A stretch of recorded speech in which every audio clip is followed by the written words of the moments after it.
Well, good morning, good afternoon, good evening, wherever you're watching from. Thanks for just taking the time to be here. I think this opportunity with the Transport Security Congress is an important example, if you will, about what I'm going to talk about. And the title says it all. It's the aftermath of the perfect storm, if you will. And I think that we are being forced to adapt in very different ways in all the things that are security and all the things that are maritime and all the things that are all things.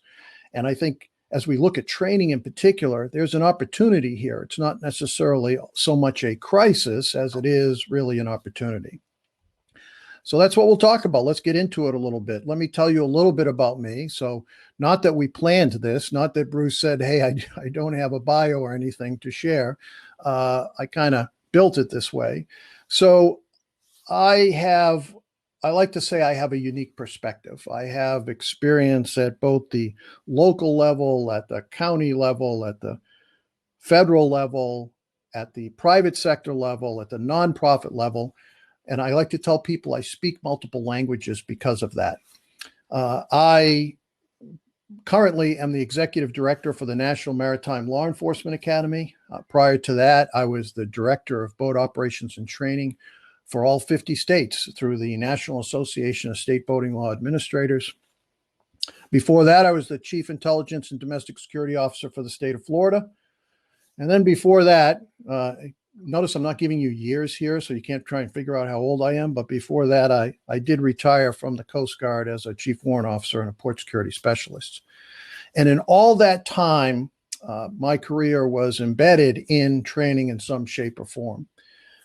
Obviously, in this position as the executive director for the Academy, and obviously given everything that's gone on with us all around us right now with this COVID environment and other things, training is at the pointy end, if you will, of the spear, because a lot of people are struggling with how they're dealing with it and how they can adjust to this.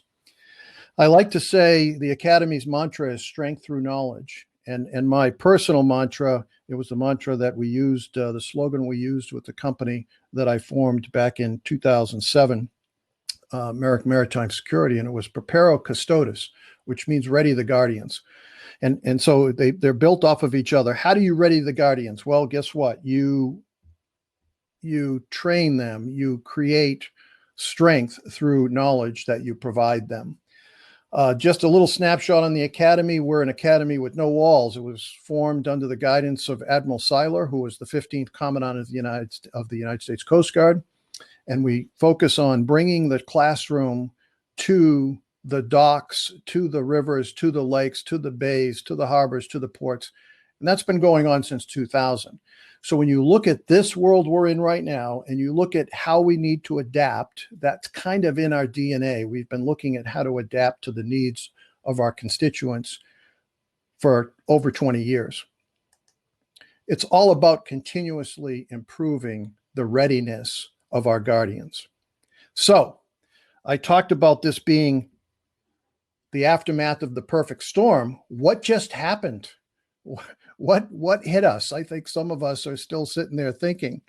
And if you look at obviously COVID-19, but if you look at also the fact that we have extended protests and violence in some of our cities, and I use the word extended. This isn't something that was like a 1-week event or a weekend event. This is going on, even as we sit here right now. We look at the economic disruption that's been part of the aftermath of COVID-19. We look at increase in natural disasters. We look at the wildfires that are happening in California. We look at the number of record hurricanes that have come across the Atlantic and into the Caribbean. You look at the floods in places that never used to flood before. All of this has taxed our public safety resources. And amidst all of this, combine all this with mounting external influencers, things that are either vying for our response capabilities or challenging our response capabilities. All of this has definitely combined to create that perfect storm. And what I want to focus on is how that's overwhelmed the training system Again, as it relates primarily to security, and in our world, primarily in maritime security. So if I used a poll here and asked you to look at these items here and check off the things that A, you consider most significant or most challenging or have resulted in the biggest amount of change, I'm pretty sure we could have a webinar, we could have a conference, we could have a discussion on any one of these. And probably all of them have affected you in some shape or form. But we'll focus on the people part. Now, why do we focus on the people part? Well, way back when, even before COVID, even before all this happened, we had defined what we call the 4 Ps of public safety, or the 4 Ps of port security, or actually the 4 Ps of any business operation. Everything that we do falls into one of these categories. And if we're looking to improve it, if we're looking to prepare our people better, if we're looking for knowledge transfer and learning to occur, doesn't matter where, but pretty much everything falls into one of these buckets. People, platforms are the tools that they're going to use to do their job. The boats that they're going to drive, the police cars they're going to drive, the gear that they're going to wear, the helmet that they're going to wear, the uniform, all of those go towards the platform bucket. And then what's the process? How am I going to train them to do what I'm asking them to do? Or is there a standard policy and process, if you will, as it relates to how we acquire new things or how we do new tasks? And then last but not least, how do we actually do it? When we go out there and do it, we've got the right people, we gave them the right tools, and we put some good processes together. How are we doing it? Are we meeting the goals of the organization? Is there some sort of performance matrix that we're using to measure their effectiveness? And even before the storm got here, even before all of this that's occurred over the last 6 months, there were things that had already impacted our training systems. We had workforce challenges, again, before COVID-19 and before all these other things that we're talking about. We had recruitment obstacles, we had diversity shortfalls, we had retention complications, we had funding hurdles, we had accelerated retirements, baby boomers retiring at the rate of 10,000 a day across the country. All of those things were happening long before this. And what's most important to note there is at that time, and we know this because we had done a white paper back in 2017. And in it, we talked about the perfect storm that was hitting the public safety world and specifically the port security world. And we called it Navigating the Changing Seascape in Maritime Public Safety. And if you want to access the paper, there's a link there to access the paper. But what we were saying was all these things were happening, and we as organizations weren't really keeping up with those changes. There was a study that we did over a 2-year period, and in all the training that we were delivering all across the country, we were asking people, what have you changed over the last 10 years, significant changes, in your recruit training, in your academy training, anything like that? Or asked another way, is there one thing that you did, that you changed over the last 10 years? And the staggering result of that survey was not a single agency could say that they had significantly changed how they were training their people over the last 10 years. And that led us to lead to another question. Okay, how about the last 20 years? And the staggering statistic was less than 5% have changed something significantly over the last 20 years. Okay, so we see that we had the perfect storm. And now it's hit us. How do we transform what we do in how we train our people? And if you look at training changes plus challenges plus constraints that are occurring, the only solution has to be what I call an A+ solution. It has to be adaptable, it has to be accommodating, it has to have accessibility, and it has to have availability. In this post-COVID world we're in right now, those are key priorities. We have to adapt to the environment we're in now.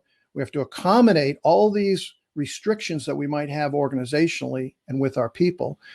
We have to give them access to this because access is actually constrained. We can't do the normal classrooms like we used to do them back in February of this year, and we have to make it available to them. Last but not least, we have to make it affordable. Organizations are constrained tremendously right now because of the economic impact that the aftermath is having on all of us. So we can't add more money to the bottom line here. We can't make this more expensive than what we're already doing. So how do we do this and make it more affordable? That, folks, is the definition of a digital learning journey, or creating a digital learning journey. So what is that? What is a digital learning experience? And I love this picture there only because it looks like it's looking from above, right? You're looking down at what this experience is and what it can be. And I think if you look at it this way, that it provides flexibility, that it accommodates the changing workforce in a way that enhances the process. And I underline the word enhance, not inhibits, not disrupts, not complicates, but it actually enhances the learning process. Here's another big thing, folks. It can be a continuous learning event, not just a one-off, hey, we've got a class to go to this week. We go into the class, we go through the class, we leave the class, and that's all the training that occurs. How do we make this a continuous process? How can we actually enhance the teaching and learning experience? And when I get to some of the options that people have chosen over the last 6 months, you'll see where they actually inhibited and decreased or disenfranchised even that learning experience or that teacher experience. If we look at a digital learning experience as an opportunity to expand the number of people we reach, because now we're not limited to just how many people we can fit in a classroom. Now we can actually open up those doors and reach a lot more people. Maybe people that I don't have on board right now, but people I want to bring on board, that I want to upgrade, if you will, their training capabilities or their knowledge before they even come to me. Now I can do that. And that other bullet that's important that I said earlier, can we actually lower training costs? And if we're going to do all these things, it requires us to really relook at how we do things. And sometimes that's the biggest obstacle. Sometimes we're a little unwilling to look at how we're doing these things because, hey, we've been doing it this way for 10 or 20 years. So why do this? Why go through this digital transformation, if you will? Well, I think I've just demonstrated that the times and the circumstances demand it. But I love this quote. It comes from an article by Brian Dashew. It was in a story entitled, "After COVID-19 Comes the Biggest Workforce Training Challenge Since World War II." I think this affects us all, and I think he put it so well, I'll just read it. "We must think of this challenge from both the perspective of adult educators and learners. Standard models of training will be insufficient to face this challenge because there will not be sufficient expertise for training all people. And simply trying to increase the scale of traditional trainer roles through train-the-trainer programs will take time and human resources that render it economically unviable." But here's the best part. He goes on to say, "The key to our preparation will be developing new competencies and skills for designing job training that is based on our understanding of how people learn in the 21st century." I not only think that's an important statement, but I think is the most important statement. That's why I've underlined it, and I'm going to stress it again. The key to our preparing for all this, and the key to developing new strategies, new competencies, new skills, is understanding how people learn in the 21st century. I think that's a key ingredient to understanding why this transformation to a digital learning experience is so important. Let me cough for a second. Excuse me. So why do it? Continuing that thought of why we do it. The workforce is obviously ready for it. There was a 2020 workplace learning report published before the pandemic even started in LinkedIn, by LinkedIn. 57% of learning and development professionals expect to spend more and do more with online learning. It also went on to say that 38% of them see their instructor-led training budgets decreasing. This was before the pandemic. And so why did they see this increase in online investment? Because today, this was their answer. Today's generation of workers not only want it, they require it if we want to keep them. which leads to the next bullets. 94% of employees surveyed said they would stay at a company longer if it invested in their learning and development. Another reason why we need to do this, the dynamically changing workforce is mobile. If we haven't realized that yet, then we've literally been asleep at the wheel. We've literally had our head in the sand. Today's workers perform better in a mobile and digital learning environment. We know that not only from just observations, but we know that from research. This isn't just Mark's opinion. There's good research that supports all this. Gallup reported that millennials find it easier to engage with learning delivered via mobile methods rather than traditional methods such as a desktop. And it appears the effectiveness of mobile learning isn't just this generation, isn't just millennials and Generation Zers. LearnDash found 70% of all learners felt that they were more motivated when a mobile device was used as opposed to a desktop. So when I say mobile learning, I hope you're hearing and seeing here that this isn't just limited to the screen that we're looking at right now, sitting at our desks. And I would actually even venture to say many people involved in this Congress right now might be using a mobile device of some sort, a tablet of sorts, as opposed to just a desktop computer. And another point in why we do it is looking at the workforce. So if we say that this is all the people in the workforce, I think we can make a safe conclusion here. The traditionalists and the boomers are a very, very minute part of it. That the largest part of this workforce now is in with the millennials. And on this screen, it says Generation 2020. It's been called Homelanders. It's also been called Generation Z. Call it what you want, but that's the bulk of the workforce. And they've lived and grown up in a digital world. It's a world not only with one screen, not only with two screens, but they actually operate often with 3 to 5 screens in front of them. They've been raised on technology.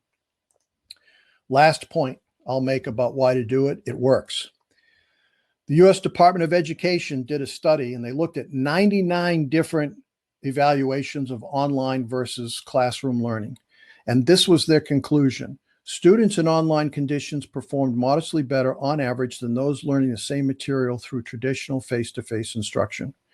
Instruction combining online and face-to-face elements had a larger advantage relatively to purely face-to-face instruction than did purely online instruction. Why is that? The reason for that is that we know if you're in the training business of in any way, shape, or form, and you're a professional, you know that the more senses we engage in a learning experience, the higher probability that they're actually going to remember what we're teaching them. The higher probability that a learning transfer is actually going to happen. All right, so let's say we've nailed down the why and we decide, let's go ahead and do this. How do you go about taking a traditional instructor-led program and bringing it into the online environment, into the digital space? Well, there's 3 options. Right now, if you looked at it, there's 3 options. You can take what you've been doing and you can just take that, package it up, and upload it into the online world. That's what a lot of people did in the aftermath of the virus. That's a lot of programs just basically took a PowerPoint, packaged it up, and made it online accessible through whatever means. And if you have been a part of that, I'm pretty sure you can be one of the people that will attest it failed miserably. And why it failed is because you cannot take a program and cookie cut it and say that you can now apply it in the digital world. There are a lot of other considerations that have to happen. And if you've had a bad experience, I'm pretty sure that's the type of experience that you had. Second option is you take the same content, but you take out some of those experiential exercises, that hands-on learning. The good news about that is if you had like an 8-hour class in an instructor-led development type delivery and you convert it to a virtual classroom and you do exactly what it says here by taking out those exercises, you shorten the time. What used to be an 8-hour class can probably be a 4-hour class now. What used to be 5 days could possibly be 2 days. The problem with that, though, is what did I just say about employing all the senses? What did I just say about assuring that a learning transfer happened? What did I just talk about as it relates to skills and transfer of skills and knowledge? We got to have that hands-on part, or at least that interaction. So option 3 is to thoughtfully consider how to achieve those same learning objectives that I had in the instructor-led training, but finding other ways to engage, finding other ways to be interactive, finding other ways to do peer-to-peer learning in a blended environment, a blended virtual instructor learning training experience. I don't think you don't have to be a rocket scientist to figure out where I'm going here. Obviously, option 3 is the best because that, in essence, is the definition of a true digital learning journey or experience. It has to be engaging. It has to be interactive. It has to have peer-to-peer interactions there and learning opportunities, and it has to be a blended experience. So what we did at the Academy, and I've only got a couple more slides here to kind of give you some examples of how we've done this. We tell people we'd like you to meet Alex. So Alex is our Academy Learning Exchange, and this is a true learning exchange. And here's some elements about Alex. It's accessible. Basically, anybody can access the online learning exchange from anywhere they sit, provided that they have internet connection. It's for managers to be able to manage their workforce so that they can see where people are on their learning journey. It's for learners themselves just to be able to access it when they want to, from where they want to. It's from stakeholders to look and see, of all of my tenants, of all of my workforce, are they keeping up with the requirements of the Maritime Transportation Security Act? Has everybody taken maritime security awareness training? And I'll get to that in a minute. For trainers themselves, they now have a platform where they can upload their information. They can transform what was traditional ILT training into VILT training. It's adaptable. Not every organization is the same. Not every public safety organization is the same. Not every port is the same. As Admiral Allen said many moons ago, you've seen one port, you've seen one port. We need to be able to be flexible enough that we can adapt to what their organizational needs are, but also the individual needs. Here's this word again, affordable. It has to be affordable for the agencies, it has to be affordable for individuals, and it has to be affordable for the trainers themselves. So what we do is we make the learning management system free. We've built it. It actually was built through a development of port training that came through a security grant through the Coast Guard to Florida State University to take the Maritime Transportation Security Act required training and bring this into the online world. By the way, this happened 10 years ago. This isn't something that just happened in the aftermath of COVID-19. So we were already in that space and already doing that, and we had already built it. So the learning management system we make free for those who are using it for their deliveries. And here's how that works. Here's an example where you have Port Canaveral. And this is the front end. If you type in their address, it would be canaveral.port.training. You would come to this particular site. And you would see their logo. And if you went, oh, by the way, to Houston, you would see a very similar portal. And oh, by the way, if you went to San Diego, you would see the same port, and so on and so on. So the front end of it belongs to the port. That's their product. We've done this for police departments as well. We've done this for sheriff's departments. We've done this for public safety organizations. So the front end looks like it's their portal. And when you go inside, you click on the link. It brings you inside to what training courses that are available there. Again, as part of the Maritime Transportation Security Act, this required training for security officers or maritime security awareness is all here and all online. I'm going to get to what the student sees in a minute when they go into that port, but I want to give you another example of what we did just recently. We just completed it this year with the National Maritime Intelligence and Integration Office. So again, pre-COVID-19, one of the things they were doing is they looked at a course that they had developed for all the fusion centers. And the course was just to give an awareness of what the maritime industry looked like to analysts that work in fusion centers. Because what they discovered, there was a pretty big disconnect between their understanding of what goes on in a port, what's important to know about a port, how to identify key information that maybe needs to be shared with others as it relates to fusion center activities. So they had done this first as an instructor-led development, instructor-led training. Then they converted it into a CD, if you will, and they wanted to upgrade it.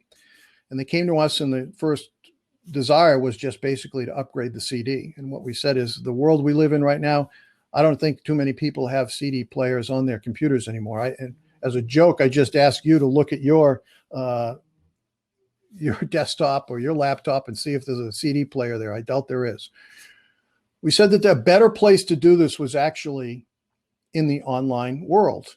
And not only was it a better place to do it, the actual learner experience would be better. Let me explain and show you. So when they come to this portal, and actually the link to this one is NMIO, NMIO.port.training. You would go right to this, and it looks similar to what those other ones look like. But when you go inside, and by the way, if you were looking and accessing this through your cell phone, this is what it would look like when you went to log in and take the class through your cell phone or mobile device. So you log in, and this is what your dashboard would look like. Now, by the way, on the port side of things, there's multiple courses that might be part of your dashboard. It might be security training. It might be security awareness training. It might even be this introductory to the maritime environment course. It might be other things that your department wants you to take as mandatory training or required training. All of that would be on this dashboard. And you would be able to see exactly where you are. Hey, in this first part of it, I'm 10% of the way complete to that first part, and I haven't taken anything else. I haven't taken the security officer course. The other nice part about that, let me go back just a second, is if I just have to print out my certificates because there's a Coast Guard inspection coming up and I have to prove that that I took the security awareness training, it's not something I need to carry around. I can just click on this link here and it'll instantly come up on the screen, and I can either show it to them or print it out from there. The NMIO course, the Intro to the Maritime Industry, here's what it looks like. Here's my module. Okay, let me start taking this course. I can click on any of the modules. And as I click on a module, this is what a title page might look like. By the way, embedded in here are videos. Embedded in here are quizzes throughout each section to check on learning as we go through. And as I'm going through it, I can look to the left and see all the things that I've completed in taking this particular course. I could come in after I've taken the course and I could say, you know, I read something about container ships, but I can't remember what it was, or I read something about tankers, and I just want to go in and access that because I'm involved in this situation and they're talking about tankers and I have no idea what it is. Well, you could go into the course, you could search the word, and it's going to bring you up to that particular content. By the way, it does that in all the courses. So from a management perspective, now let's say I'm the supervisor at the port, or I'm the supervisor of a department, an agency, a police department, public safety organization, a port authority. And I want to look at all the people that have taken the course. I want to know how far along they are. I want to know what parts they got right, what parts they didn't get right. I want to know when they finished it and completed the course. I would be able to look at it there. And the other part about that, as a manager or a supervisor or an administrator, I can access it right through this device as well. This is what the view would look like. I'm signing in. I want to see how many people. I happen to be on the road. For some reason, I want to see how many people are taking the course and how many people are up to date. So those are a couple of examples. So in the aftermath, what's the conclusion here? I hope I'm at least opening your eyes to the opportunity that a digital learning experience can have. I hope that I've at least opened your mind to considering these types of things. And it comes down to basically taking the next step to begin that journey.